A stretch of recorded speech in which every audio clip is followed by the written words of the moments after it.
Namaskar, my all dear student of class 10. I am your English mentor. Brought to you a new chapter from your main course book, First Flight, that is chapter number 10, Sermon at Banaras, written by Betty Renshaw. We'll see author's information, value points, including some extract based question with some short and long answers. Then at the last, you will go through with the word meaning and summary of this chapter.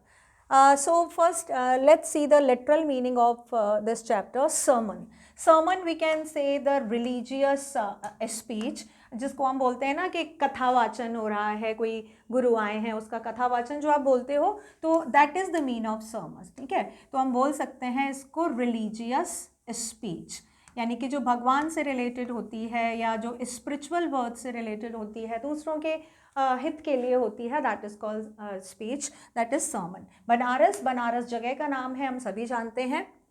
So, first we begin with the author's information. Betty Renshaw was born in the Renshaw family on September 3, 1927. She completed her graduation as a valediction from Shannon High School and further secured the Bachelor of Arts degree from Mississippi College. In addition to this, she completed her Master's in Arts through his one of the reputed university. She started her career as a preschool teacher and then due to course of the time shared her experience by teaching other preschool teachers. On December 23, 1950, Betty married Joseph Barber. So this was some information about this author, Betty Renshaw. इन्होंने teaching से अपना career start किया था, teachers को teach किया और फिर writing के फील्ड में वो आई थी. इनके द्वारा लिखा हुआ ये हमारा चैप्टर है, चैप्टर सर्मन एट बनारस. सबसे पहले इसका छोटा सा इंट्रोडक्शन देखते हैं चैप्टर का. The sermon at Benares is a chapter written by Betty Renshaw. This chapter covers the journey of Gautam Buddha from princehood to his saintly life.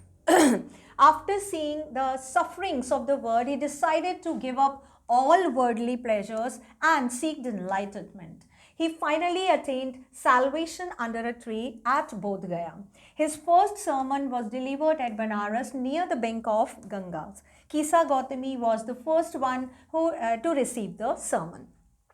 तो ये जो चैप्टर है सर्मन एट बनारस, ये गौतम बुद्धा के बारे में है, भगवान बुद्धा के बारे में है. इस चैप्टर में बेटी ने उनके चाइल्डहुड, फिर उनके प्रिंसहुड्स और उसके बाद उनका जो सैल्वेशन था वहाँ तक की जो जर्नी छोटे से चैप्टर में उन्होंने बताई है कि कैसे जो गौतम बुद्धा थे वो वर्डली जितने भी ट्रबल्स थे, लोगों की प्रॉब्लम्स थी, उसके एक्सपीरियंस्ड उसके कॉन्टेक्ट में आए. फिर उन्होंने डिसाइड किया कि जिस तरह से वो जी रहे हैं लोग उस तरह से नहीं जी रहे हैं, बहुत दुख है पूरी दुनिया में और उनको इसके लिए कुछ करना चाहिए. उनका जो मन था बहुत अशांत था, इसीलिए वो सब कुछ, सारे वर्ल्डली प्रेशर, अपना महल, अपने पत्नी, अपने बच्चे को छोड़कर वो चले जाते हैं और सत्य की खोज में चले जाते हैं.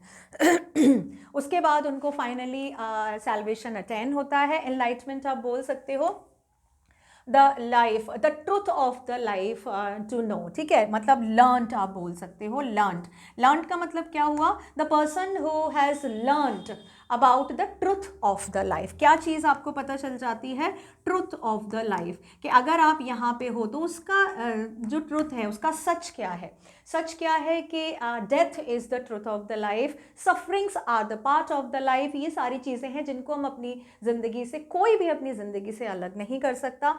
इसी रिलेटेड उनको सैल्वेशन आप बोल सकते हो, स्पिरिचुअल नॉलेज, स्पिरिचुअल नॉलेज मिल गई थी उनको. एक तरह से वो भगवान की पदवी में आ गए थे और फिर सबने उनको भगवान मानना शुरू कर दिया था.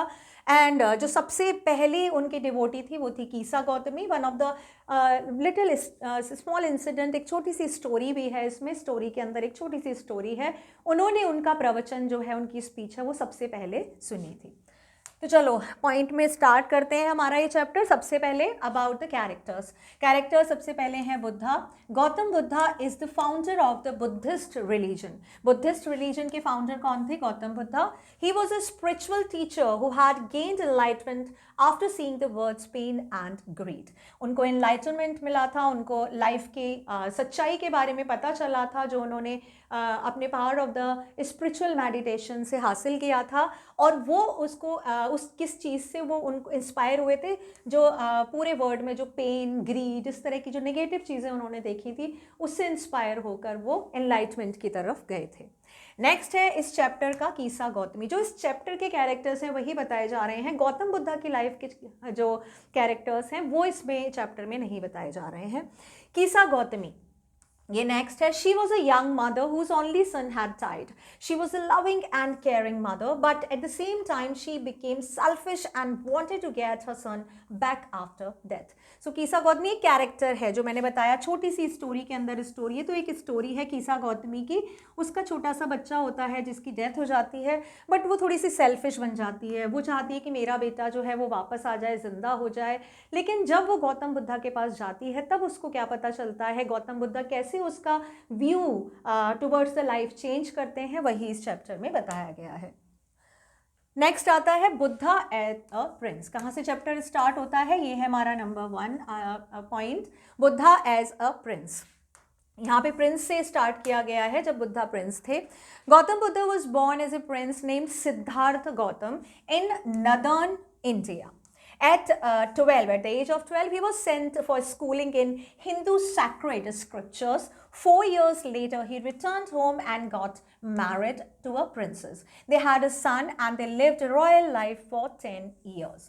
तो अगर हम देखें तो 12 साल में उन्होंने स्कूल कंप्लीट किया, स्कूल पढ़ने चले गए, और जब वो 16 साल के थे, मतलब जब उनकी शादी हुई वो 16 साल के थे, और लगभग 10 साल तक यानी कि 26 साल तक उन्होंने रॉयल लाइफ को एक्सपीरियंस किया, ठीक है। और उनका जो चाइल्डहुड नेम था, जो प्रिंसेस नेम था, वो क्या था, सिद्धार्थ गौतम। गौतम बुद्धा, बुद्धा उनको बाद में नाम मिला था because he got the salvation under the Bodh Gaya tree, ठीक है। बोध गया नाम का एक ट्री था, पेड़ था, उसके नीचे उनको साल्वेशन मिला था, उनको स्पिरिचुअल नॉलेज मिली थी, तो इसीलिए बुद्धा उनके नाम के आगे बाद में लगा था। अदरवाइज उनका नाम क्या था, सिद्धार्थ गौतम। तो नदर्न इंडिया में थे, जो 12 साल में Hindu sacred scripture, sacred is called holy, ठीक है, जो पवित्र स्क्रिप्चर्स होते हैं, गीता, ठीक है, उपनिषद हैं हमारे, ठीक है, भागवत वगैरह, इन सब की पढ़ाई करने के लिए वो गए थे। और उसके बाद 16 साल में उनकी शादी हुई, लगभग 26 साल तक वो वहीं रॉयल फैमिली में रहे थे, और उनके एक सन, उनको पुत्र भी हुआ था। नेक्स्ट देखते हैं, Gautam is enlightened from the sufferings of the world. Enlightened is called जागृत होना, विजिलेंट होना, आपको पता चलना, नॉलेज में आना, ठीक है। तो enlightened आप बोल सकते हो इन नॉलेज, ठीक है, या आप बोल सकते हो इन नॉलेज, या पता चल जाना। He was protected from the sufferings of the world. One day he saw a sick man, an old man, a funeral procession, and a monk begging for money and food. This moved Buddha, and he then went to seek enlightenment. तो वो क्या थे, वो Prince थे, वो महल में रहते थे, उनको बाहर नहीं जाने दिया जाता था, आम लोगों के बीच में उनका आना जाना नहीं था। उनको जो भी चीज़ चाहिए थी या नहीं चाहिए थी, कोई भी चीज़ें थी, उनका पूरा जो संसार था वो महल था। तो उनको जितनी भी परेशानियां, दुख, लोगों की, दूसरे लोगों की जितनी दुख परेशानियां थी, उनसे अलग रखा जाता था। वो कभी भी लोगों के बीच नहीं गए तो उनको नहीं पता। बट एक दिन बाई चांस वो जब बाहर निकलते हैं, उनको दिखाई पड़ता है एक बीमार आदमी, एक बूढ़ा आदमी, एक फ्यूनरल प्रोसेशन। फ्यूनरल प्रोसेशन आप बोल सकते हो जो लास्ट रिचुअल्स होते हैं, ठीक है, लास्ट टाइम पे जो रिचुअल्स किए जाते हैं, जब अंतिम संस्कार किया जाता है, वो उन्होंने जिंदगी में पहली बार देखा। और एक मॉन्क बेगिंग, एक साधु था, तिब्बत में मॉन्क बोलते हैं सेंट्स को, तो वो बैग कर रहा था, वो भीख मांग रहा था, मुझे खाना दे दो, मुझे कुछ कपड़े दे दो, मुझे कुछ सामान दे दो। तो ये सारी चीज़ें देखकर बुद्धा मूव्ड। बुद्धा मूव्ड का मतलब है, यहाँ पे बोल सकते हो आप, ग्रीफ स्ट्राइकन। ग्रीफ स्ट्राइकन यानी कि बहुत ज़्यादा दुखी हो गए। वो ये सारी तकलीफ़ें देखकर इतने ज़्यादा दुखी हो गए कि उन्होंने डिसाइड कर दिया कि वो महल में नहीं रहेंगे। जब पूरी दुनिया में इतना दुख है, उनको पता लगाना है इस दुख का कारण क्या है और निवारण क्या है, कैसे हम दुखी नहीं हो सकते हैं, कैसे अपने अलावा दूसरों को भी हम खुश रख सकते हैं, कैसे लोगों को भी इसके बारे में पता चल सकता है, क्या ये चीज़ें परमानेंट हैं या टेम्परेरी हैं। ये सारी चीज़ें जानने के लिए उन्होंने घर छोड़ दिया। And then he out for seek enlightenment. Seek आप बोल सकते हो सर्च, ठीक है, ढूंढने के लिए। एनलाइटमेंट मैंने आपको बताया, to gain the knowledge about the truth of the life, कि आखिर जिंदगी की सच्चाई क्या है, ऐसा क्यों है, लोगों को इतनी परेशानी क्यों है। Now Gautam seeks enlightenment and becomes Gautam Buddha. अब गौतम को जो नॉलेज है, जो उनको नॉलेज मिल रही है, वो उनको पता चल जाती है और वो क्या बन जाते हैं? बुद्धा। बुद्धा उनको नाम बाद में मिला था। He traveled aimlessly for 7 years and then he stayed under a peepal tree until he attained enlightenment. After 7 days, he got enlightened and renamed the tree as Bodhi tree, tree of wisdom. There he began to teach and share his knowledge and became known as Buddha.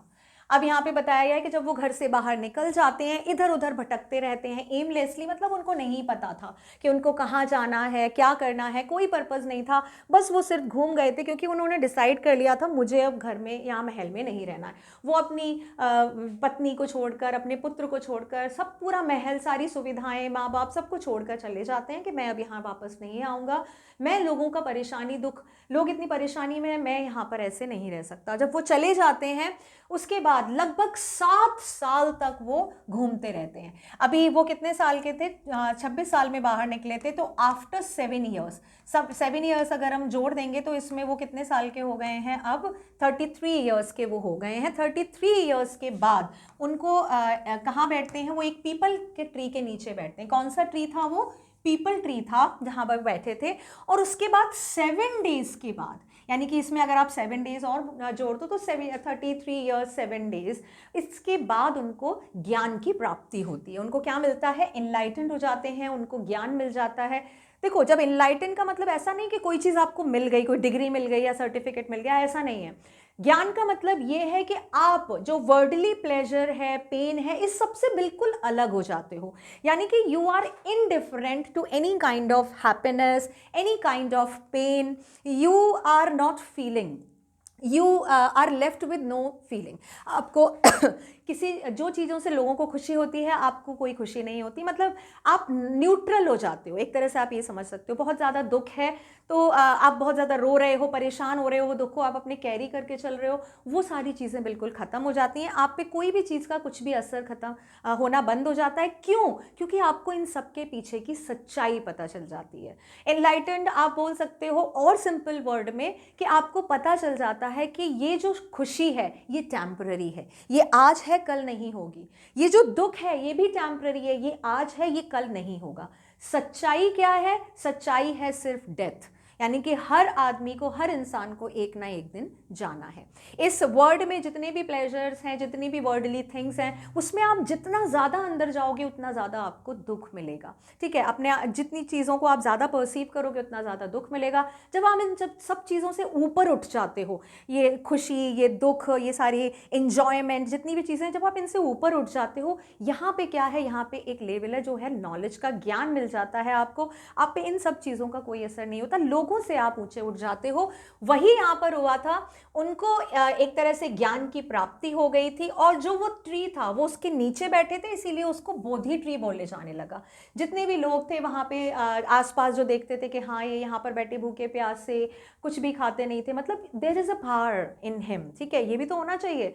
तो उस tree का नाम ही क्या रख दिया था उनके नाम पर? बोधि ट्री। बोधि का मतलब क्या होता है? बुद्धि। बुद्धि से आप लगा सकते हो ट्री ऑफ विजडम। ठीक है, उसको बोला जाता था और तभी से उनका नाम भी क्या पड़ गया था? बुद्धा। ठीक है, बुद्धि का मतलब कि हाँ इनको नॉलेज है कि भाई कोई भी चीज़ नहीं है जो हम लोग जिस खुशी और पेन से इफेक्ट होते हैं, ये इनडिफरेंट है, इनको नहीं फर्क पड़ता है क्योंकि इनको ज्ञान की प्राप्ति हो गई है। तो वो ज्ञान जो है वो उनके नाम में आ गया, बुद्धा। तो अब उनका नाम क्या हो गया था? गौतम बुद्धा। अब यहाँ पर आता है Buddha gives his first sermon. First sermon मतलब फर्स्ट रिलीजियस स्पीच, पहली बार जब उन्होंने बोला था उसके बारे में। Buddha preached his first sermon at the city of Banaras. It is the holiest of the dipping place on the river Ganges. This sermon reflects Buddha's wisdom about the kind of suffering that is impossible to interrupt. तो पहली बार जो उन्होंने preach किया, preach मतलब भाषण देना, वही religious speech, ठीक है, पहली बार जो उन्होंने दिया था वो कहाँ दिया था, वो बनारस में दिया था। और वो कहाँ बैठे थे, जो बनारस में सबको पता है गंगा नदी बैठी है, तो उसके घाट पे यानी कि उसके किनारे वो बैठे हुए थे, जो बहुत होली प्लेस है, पवित्र प्लेस है। तो जो बुद्धा की विजडम है, बुद्धा की जो इंटेलिजेंस है, वो उनके सरमन यानी कि उनकी स्पीच में रिफ्लेक्ट हो रही थी। पता चल रहा था जब वो बोल रहे थे, हाँ वो कितना अलग बोल रहे थे, कितना डिवाइनली ही वॉज स्पीकिंग, बिल्कुल सबसे अलग बोल रहे थे। और जिसका उनका जो स्पीच था वो किसके बारे में था, वो सफरिंग्स के बारे में था, जो लोगों के पेन होते हैं, जो लोगों की ट्रबल्स होती हैं, ये सारी उनके बारे में थी कि लोगों को क्यों परेशानी होती है। और उनके अकॉर्डिंग ये इम्पॉसिबल है टू इंटरप्ट, मतलब आप इसको नहीं रोक सकते। जो परेशानी, सुख और दुख दोनों ही लाइफ का पार्ट है, हमको दोनों को ही जीना पड़ेगा। अब इस चैप्टर में एक छोटी सी स्टोरी है जो है कीसा गौतमी की, जो हमारा सेकंड कैरेक्टर है, देखते हैं। Kisa Gautami had only one son. She carried her dead son in her arms and she went door to door asking for medicines for her dead child. The neighbors pitied her but could not help her as her son was dead. They were as helpless as Kisa and couldn't go against the will of God. Finally, somebody suggested that she could go to Sakyamuni, the Buddha. Kisa Gautami went to meet Gautam Buddha. Gautam told her to bring a handful of mustard seeds from a house where death had never knocked at the door. Kisa thought that it was a very easy task. She went to all the houses in the village but couldn't find a single house where death had not taken a beloved away. She sat down helplessly and tired. She soon realized that she was being selfish in her grief. Death is common to all. तो यहाँ पे एक छोटी सी कहानी है, मैं बताती हूँ। एक लेडी थी कीसा, उसका एक छोटा सा बेटा था जिसकी डेथ हो गई थी। अब वो जो लेडी थी वो हर जगह जा रही थी, उसके अपने बच्चे के लिए दवा पूछ रही थी जिससे उसका जो छोटा सा बच्चा था वो जिंदा हो जाए वापस। जितने भी उसके पड़ोसी थे वो उसकी हेल्प नहीं कर सकते थे, क्योंकि जो मर चुका है उसकी हेल्प कैसे कर सकते हैं। सब लोग अपने आप को हेल्पलेस फील कर रहे थे। तभी किसी ने उनको सजेस्ट किया कि तुमको साक्य मुनि के पास जाना चाहिए। साक्य मुनि भी किसके लिए आया है, गौतम बुद्धा के लिए आया है, ठीक है, उनको साक्य मुनि बोला जाता था। बुद्धा के पास जाना चाहिए। कीसा उनके पास जाती है। बुद्धा ने कहा ठीक है, मैं तुम्हारी मदद करने के लिए तैयार हूँ, लेकिन उससे पहले तुम्हें मेरा एक काम करना होगा। तुम जाओ और किसी भी घर से एक मुट्ठी सरसों के सीड लेकर आओ। सरसों होती है ना, आपने देखी होगी, सरसों का तेल निकलता है, छोटे छोटे राई के दाने ब्लैक एंड येलो होते हैं, ठीक है। तो सरसों के दाने लेकर आओ एक मुट्ठी, लेकिन इसमें तुम्हें एक चीज़ ध्यान रखनी है कि वो जगह से तुम्हें लाने हैं सरसों जहाँ कभी भी किसी की डेथ नहीं हुई हो। तो अब कीसा जाती है, हर दरवाज़ा खटखटाती है और सबसे पूछती है, लेकिन उसको कोई भी, पूरे गांव में एक भी घर ऐसा नहीं मिलता है जहाँ पर किसी ने अपने किसी प्यारे फैमिली मेम्बर को नहीं खोया हो, मतलब जहाँ पे किसी की डेथ नहीं हुई हो। हर घर में डेथ हो चुकी थी, उसको कोई भी घर नहीं मिलता है जहाँ पे डेथ नहीं हुई हो। वो बहुत थक जाती है, बैठ जाती है होपलेसली, और उसको अब पता चल जाता है कि वो कितनी सेल्फिश हो रही थी और कितनी अपने दुख में, क्योंकि डेथ एक ऐसी चीज़ है जो सबको मिलती है, सबको आती, कोई भी ऐसा नहीं है जो इससे बच सके। अब कीसा गौतमी को समझ में आ गया था। तो this was first indirect speech, sermon of Gautam Buddha to Kisa Gotami. उन्होंने इनडायरेक्ट वे में एक कीसा गौतमी के इंसिडेंट से कितने लोगों को ज्ञान दे दिया कि इस घर में, इस दुनिया में कोई भी ऐसा घर नहीं है जहां पर कभी भी किसी की डेथ नहीं होती है। अब हम आगे चलते हैं। Number 6, Buddha's reply to Kisa Gautami. जब ये इंसिडेंट हो जाता है, कीसा गौतमी को समझ में आ जाता है कि क्या ट्रुथ है। अब बुद्धा कीसा गौतमी से क्या बोलते हैं, the life of morals is troubled, brief and combined with pain. It is not possible to avoid that, as the ripe fruits are in danger of falling as the earthen vessel made by the potter break. Similarly, the mortal have the danger of death. Wise men and fools all fall in power of death. Only the wise do not grieve and they accept the reality. All weeping and grieving will bring more pain and sufferings to the body. One who is composed will obtain peace of mind and will be free from sorrow and be blessed. अब ये जो एक तरह से ये real speech है, अगर हम देखें, जब कीसा गौतमी को समझ में आ जाता है, क्योंकि बुद्ध को पता था, बुद्धा को पता था कि जब तक इसको अपने आप एक्सपीरियंस नहीं होगा इसको कुछ भी कहना बेकार है। तो एक बार जब कीसा गौतमी को एक्सपीरियंस हो गया तब बुद्धा ने उसको रियल सर्मन देना शुरू किया। उन्होंने बोला कि देखो, लाइफ ऑफ मोरल, सब जो लाइफ का मोरल है, जैसे हमें अपनी स्टोरीज़ के एंड में मोरल मिलता है ना, तो उन्होंने कहा कि देखो लाइफ का मोरल क्या है कि life is full of trouble, ये छोटी है, फुल ऑफ ट्रबल है, और पेन और हैप्पीनेस का कॉम्बिनेशन है, सारी चीज़ें हैं, यही लाइफ है, सबकी ज़िंदगी में यही होता है, किसी का भी बचना मुश्किल है, मतलब ये डेथ है वो इम्पॉसिबल है, किस डेथ को टालना इम्पॉसिबल है, सबकी डेथ एक ना एक दिन होनी है। अब वो एग्जाम्पल देते हैं उसको, जैसे कि एक पका हुआ फ्रूट है जो कभी ना कभी गिरने के लिए तैयार है, मतलब जब पक जाता है तो वो इतना भारी हो जाता है कि वो अपनी शाख से टूटकर नीचे गिर जाता है। जैसे कि एक वेसल है, अर्दन वेसल, अर्दन वेसल आप बोल सकते हो मड पॉट, मिट्टी का जो बर्तन होता है, ठीक है, वो उसका बताते हैं कि मिट्टी का जो बर्तन है जब बन जाता है, और पॉटर ब्रेक, मतलब कभी ना कभी जो मिट्टी का बर्तन है made by the potter break, कभी ना कभी वो ज़रूर टूटता है क्योंकि वो मिट्टी का बना हुआ है। सेम ऐसे ही जो मोर्टल हैं, मोर्टल लोग, मोर्टल आप बोल सकते हो कौन है, ह्यूमंस। हम लोग कैसे हैं, मोर्टल का मतलब होता है हु आर नॉट परमानेंट, हम लोग मोर्टल हैं, एक ना एक दिन मर जाएंगे हम लोग, ठीक है।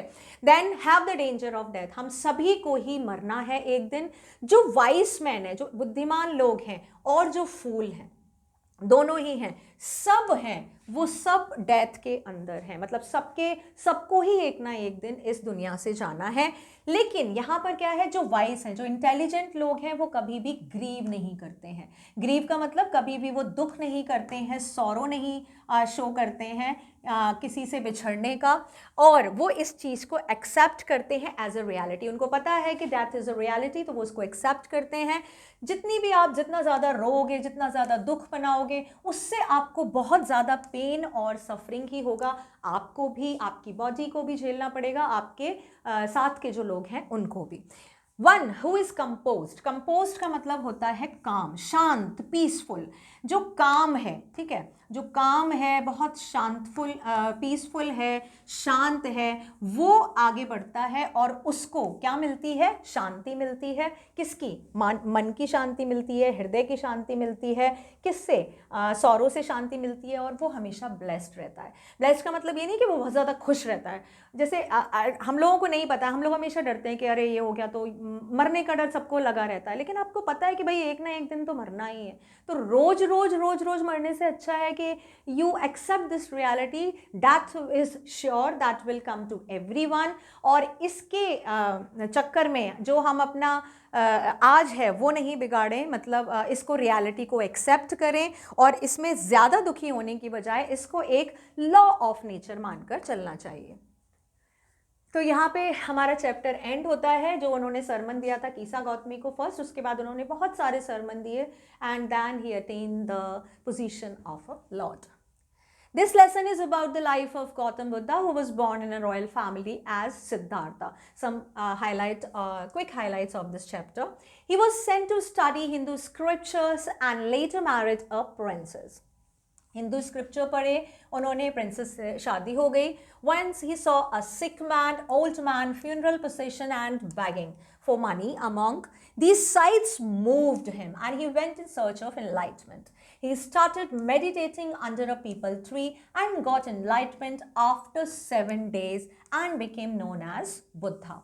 He preached his first sermon at Benares. Once a woman came to him requesting to bring her dead son to life. Gautam Buddha asked the lady to bring a handful of mustard seeds from a house where the death had not been seen, or where there had been no death. The lady moved from house to house, another house, but she could not find a single house where no one has lost a child, husband, parent, or friend. Then she came to know that death is common to all and is the ultimate truth of life. So ये हमारे quick highlight थे। अब हम देखते हैं कुछ extract based question. First extract, Gautam Buddha 563 BC to 483 BC, began life as a prince named Siddhartha Gautam in northern India. At 12, he was sent away for schooling in the Hindu sacred scriptures, and 4 years later, he returned home to marry a princess. They had a son and lived for 10 years as befitted royalty. First question from these lines, who was Gautam Buddha? So हम बोल सकते हैं Gautam Buddha was a prince of northern India. What did Gautam Buddha study? He studied Hindu sacred scriptures. Find the exact word from the extract, which means, it is which means people of royal family. The people of royal family is called befitted royalty. ठीक है, ये हो जाएगा. When did Gautam Buddha marry? Gautam Buddha married at the age of 16. कब हुए थे वो? 16 साल की उम्र में उनकी शादी हो गई थी. ठीक है,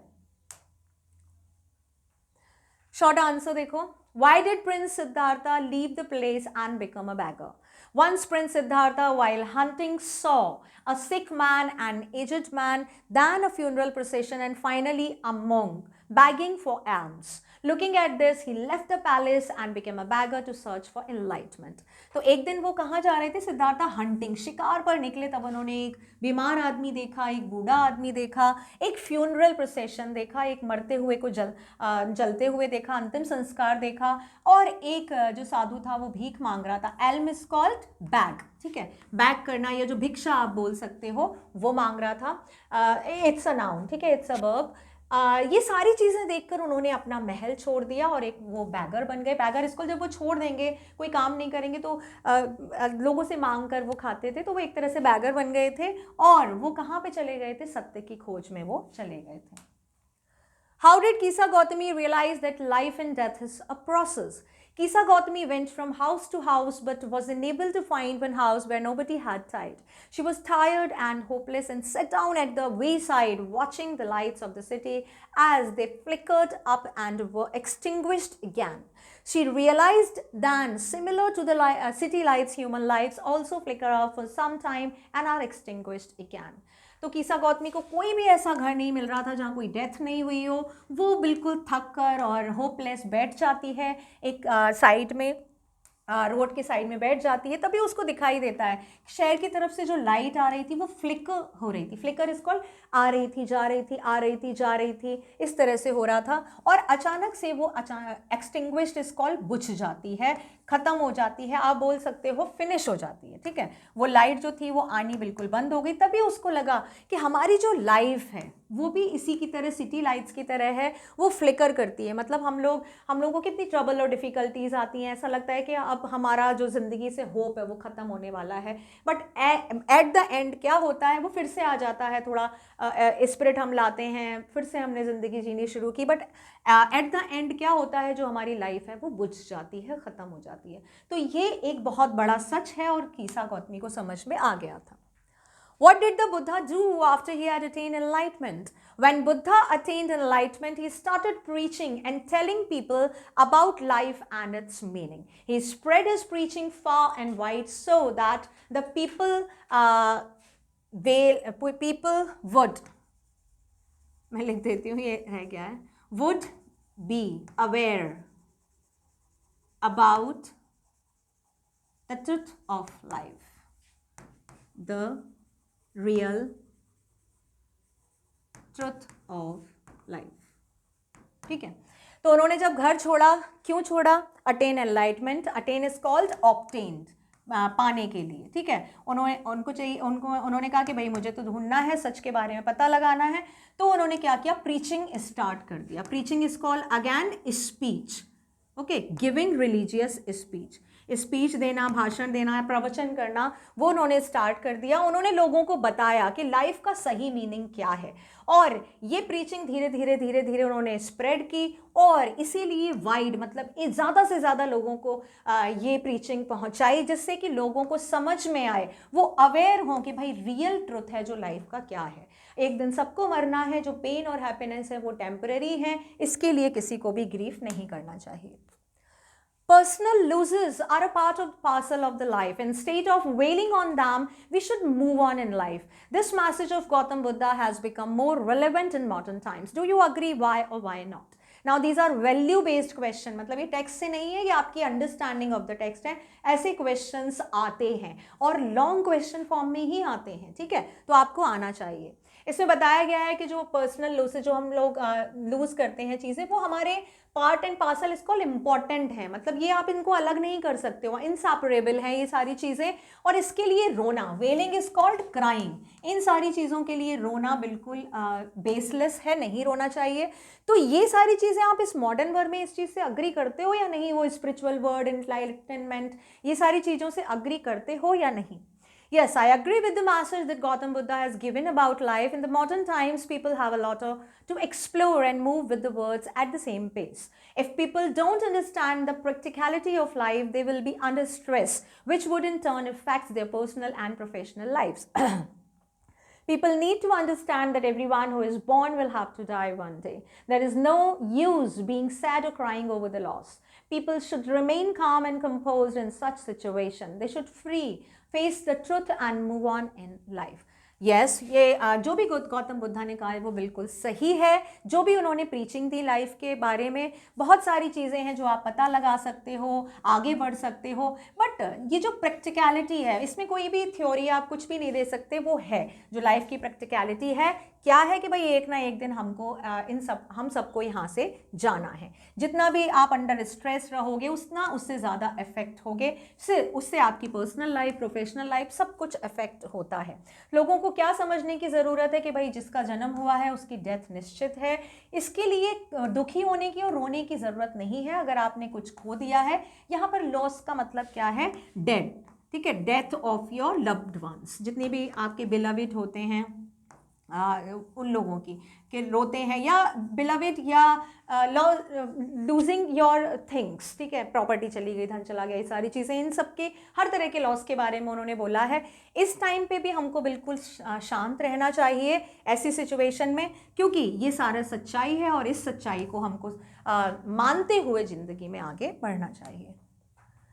What did Buddha say about death and suffering? Again, some part from the text and some based on your understanding. You can give from the text, out of the text, both. आप दोनों तरह से दे सकते हो.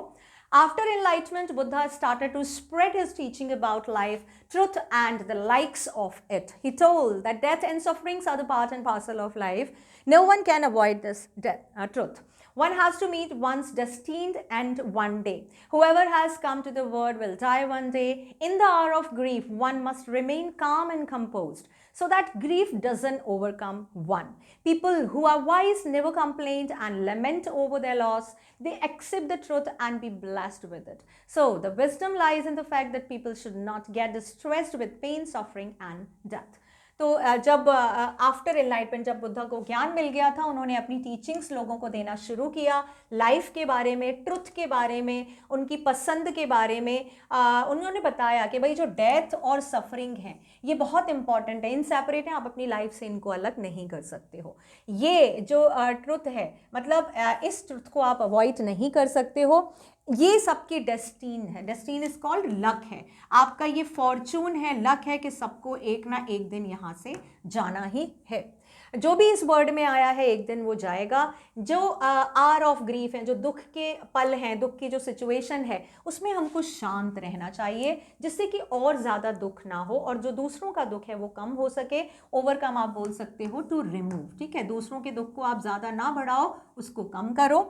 जो लोग बहुत बुद्धिमान हैं, इंटेलिजेंट हैं, नॉलेजेबल हैं, वो इस चीज़ की कंप्लेंट नहीं करते हैं, वो इस पर लेमेंट नहीं करते हैं. लेमेंट का मतलब आप बोल सकते हो क्राई. इसके ऊपर रोते नहीं हैं, उसका दुखड़ा नहीं मनाते हैं, उसकी कंप्लेंट नहीं करते हैं कि हमने ये खो दिया. वो इस ट्रुथ को एक्सेप्ट करते हैं और इससे ब्लेस रहते हैं. तो जो इंटेलिजेंस है वो किस में है? जो विजडम है कि हम इस फैक्ट को मान लें कि जो लोग हैं वो डिस्ट्रेस्ड हैं, मतलब जो हमारा डिस्ट्रेस है या दुख है, ट्रबल है, वो हमारी लाइफ का एक पार्ट है, वो हमेशा हमारे साथ रहेगा और एक ना एक दिन हम सब कहाँ जाएंगे? हम सब डेथ को मीट करेंगे, यानी कि death will is inseparable for everyone, right. So these were some question answer. short based, value based, long question answer, and word meanings are here for you, including the short summary of this chapter. Okay, so with this I am ending this video here. I hope आपको जो main theme है इस chapter की वो समझ में आई. After going through the text और समरी, एक बार ये जो मेन बहुत ज़्यादा बड़ा चैप्टर नहीं है, अगर आप चाहो तो एक रीडिंग मार लेना, नो प्रॉब्लम, बट बहुत ज़्यादा हार्ड नहीं है इसमें, ठीक है. बहुत ज़्यादा हार्ड वर्ड नहीं है, वोकैबुलरी नहीं है, कोई बहुत ऐसी कोई कंसेप्ट नहीं है जो समझ में नहीं आया, स्टोरी फॉर्म में है, आराम से समझ में आएगा, क्योंकि गौतम बुद्धा की स्टोरी हम लोगों ने पढ़ी है काफ़ी, ठीक है. तो ये वीडियो के साथ आप ट्राई करो थोड़े से और एक्सट्रैक्ट बेस्ड क्वेश्चन सॉल्व करने की. Okay, and then in the upcoming video I'll bring more video of the remaining chapter with you. Till then, take care and complete your studies.